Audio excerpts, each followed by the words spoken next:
thank you all. I actually have the tough thing to shift our conversation a little bit past what are really great challenges that we have within our communities, especially in areas of the poorest and most disadvantaged kids, to sort of taking our journey a little bit further into the higher education area, and an area that's been of such great import and greater importance, and yet today is going through radical changes.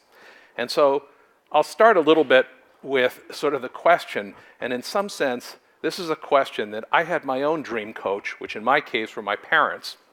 And this was sort of not necessarily a question that I posed exactly when I was growing up. And I certainly wasn't that cute.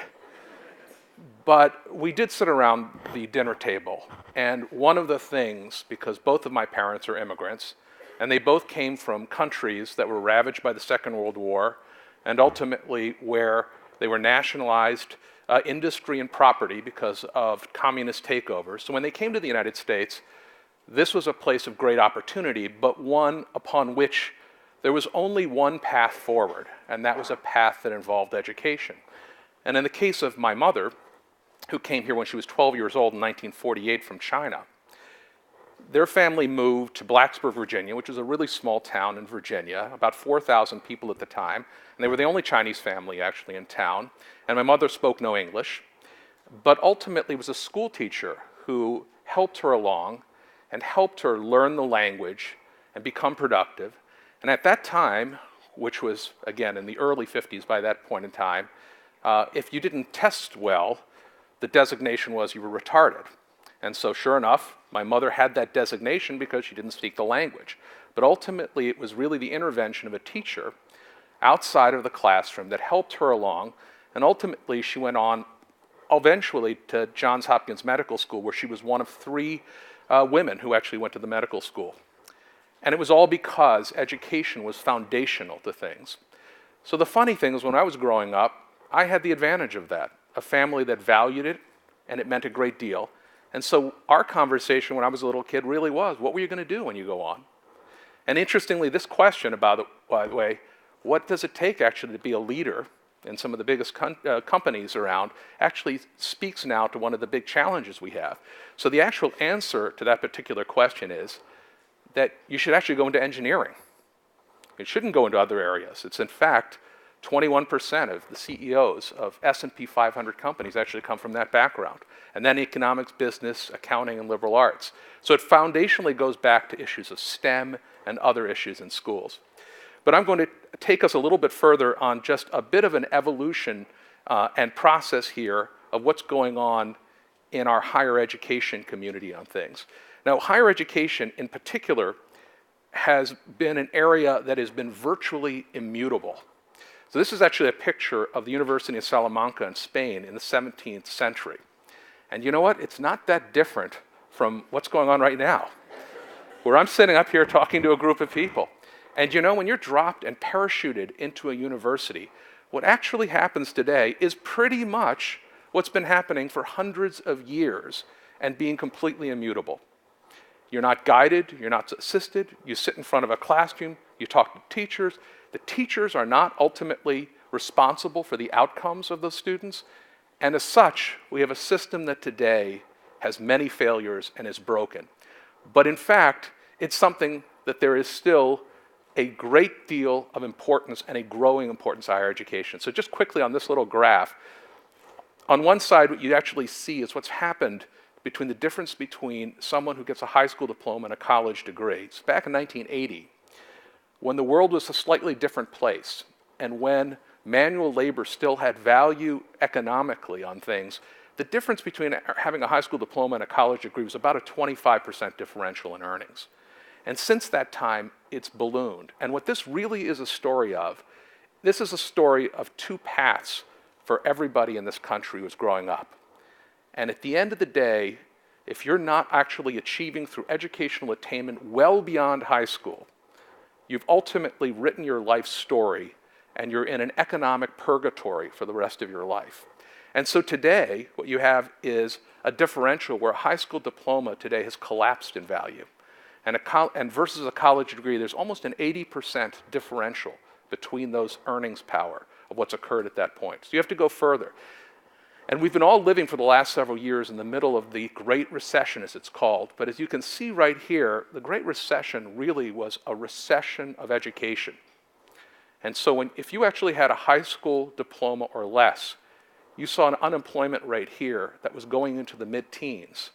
Whereas frankly, if you had an advanced degree, it wasn't fun, but it was at very different circumstances. And this is ultimately the story that demands that we really strengthen our higher education system and bring people through a system of opportunity.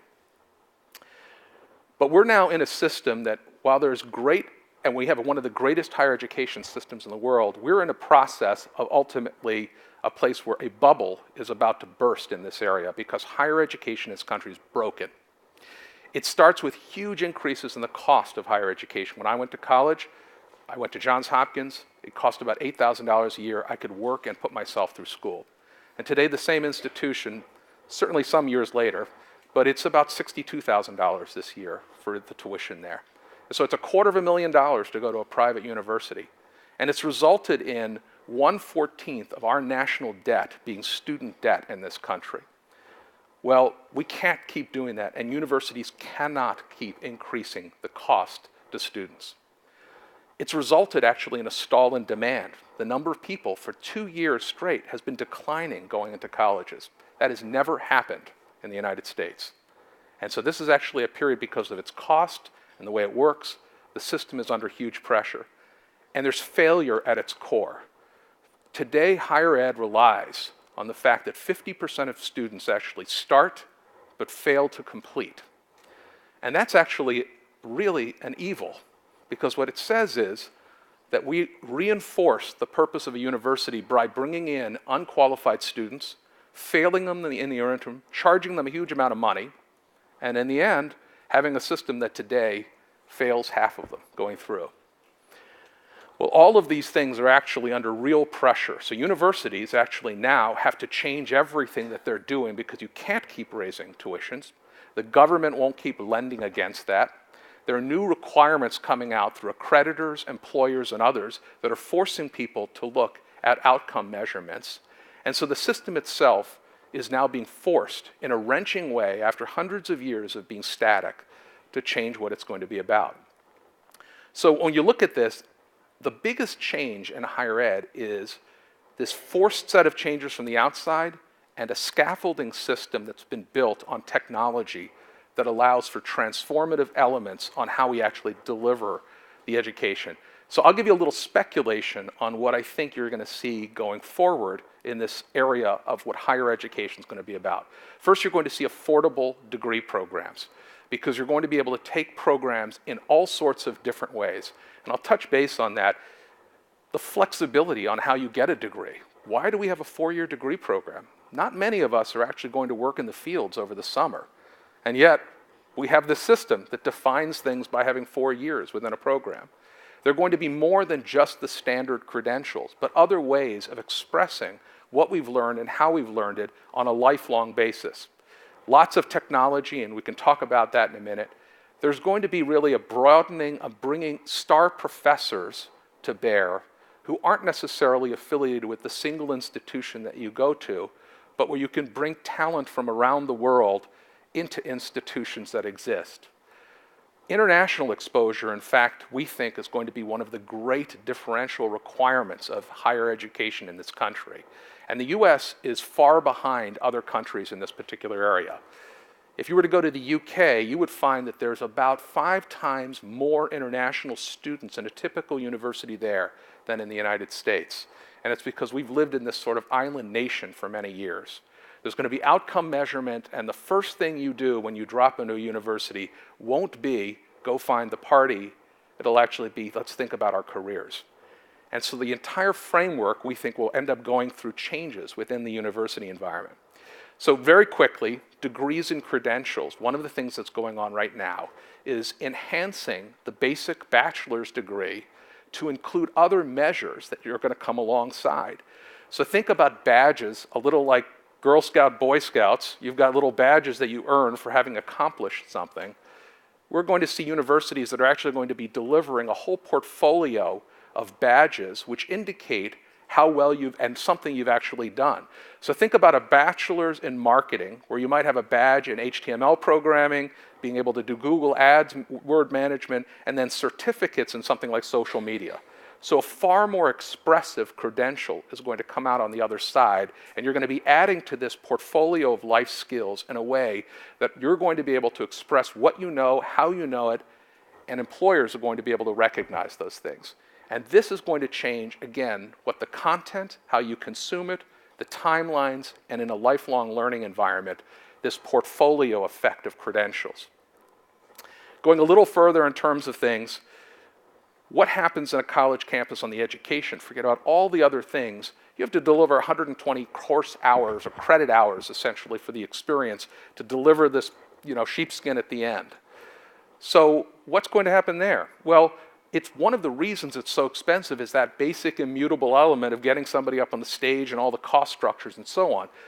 You'll be able to fill out that 120 credit hour portfolio by a whole series of different ways of demonstrating and getting knowledge that will ultimately allow degrees to be delivered far more efficiently in a broader way. So on-campus courses, sure. Credit by test programs, where you'll be able to take a test that says, I've done my work. I don't need to show you that I did the work. I've demonstrated through some measure, and that will equate to a credit. Online courses and their associated, and programs like associate degree programs that are bridge programs to four-year schools. You're seeing this in many states around the country, where you can get two-year online bridging to four-year traditional degrees, where your terminal degree comes from perhaps the best state school. And transfer credit banks, where you're transferring credit. So think about that 50% of the people who haven't actually completed their college degrees. They, in fact, have a whole portfolio of skills that they should be able to transfer for ultimately being able to move their degree forward. And all these things, there are a series of innovative universities now that are looking to take the degree programs and targeting numbers like $10,000 for a degree. Under those circumstances, the accessibility and the involvement is totally different than when you think about that $250,000 degree that today is in some of our most prestigious universities. So very quickly, just to sort of think, just imagine on one piece alone, just on the sort of take the idea of a course on how it might evolve in a technology-enabled environment. So today, a Civil War course in a typical university of a professor, you read a bunch of books and materials, you do a little bit of online research, a bunch of Google searches, you do your course, and half the time, you don't show up to class. And what really should happen, and what is happening now, is investment in content and programs that will be transformative in the way that we actually can deliver content. So think about a course today that's delivered electronically as opposed to face-to-face for most of it, where you have live interactive sessions with the best professors around the country that you can interact with them, that are moderated by professionals, so that you can bring great content from the best universities on that particular subject area for that course, on demand and available to you. That you bring interactive content. So think about somebody, and there's a great producer, Ken Burns, who did a series on the Civil War, who brought to life the story arc of that in ways that you don't get through a textbook. So if we were to hand over to Steven Spielberg $20 million to build a course, what would you get off of an interactive platform? Or take things like computer game technology that is out there today that we widely use for fun, brought to bear within this. So with all those things, you can imagine a classroom experience that's fundamentally different, that's actually less expensive, with the greatest content in the world,